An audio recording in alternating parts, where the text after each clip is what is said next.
வணக்கம். இது ஜாதகம் A to Z. உலகையே படைக்கும் பிரம்மாவையே சிறையில் அடைத்தவர், அகிலத்தையே ஆளும் ஈசனுக்கே பாடம் சொன்னவர். அவர்தான் தகப்பன் சாமி என்று அழைக்கப்படும் சுவாமிமலை முருகன்.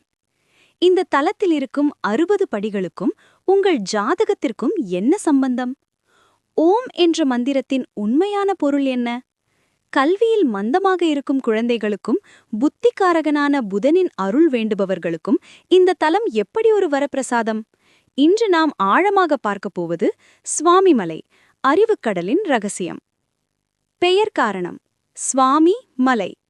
ஈசனுக்கே உபதேசம் செய்ததால் முருகன் இங்கு சுவாமிநாதனானார். அந்த பெயரிலேயே இந்த மலையும் சுவாமிமலை என்று அழைக்கப்படுகிறது. சிவகுருநாதன் என்ற மற்றொரு பெயரும் முருகனுக்கு உண்டு. பிரம்மாவை சிறைப்பிடித்த கதை: தி ஈகோ கிரஷர். முருகன் சிறுவனாக இருந்தபோது அங்கு வந்த படைப்பு கடவுளான பிரம்மாவிடம், படைக்கத் தெரிந்த உனக்கு ஓம்காரத்தின் பொருள் தெரியுமா என்று கேட்டார். பிரம்மா விடை தெரியாமல் முழிக்க அவரை சிறையில் அடைத்தார் முருகன். பின் சிவன் வந்து கேட்க தந்தையின் காதில் பிரணவ மந்திரத்தின் ரகசியத்தை ரகசியமாக உபதேசித்தார். இன்றும் இங்கு முருகன் உயரத்தில் இருக்க ஈசன் கீழே அமர்ந்து கேட்பது போன்ற சிலைகளை காணலாம். 60 படிகளின் ரகசியம்: தி 60 இயர்ஸ் கனெக்ஷன். சுவாமிமலைக்கு செல்ல 60 படிகள் ஏற வேண்டும்.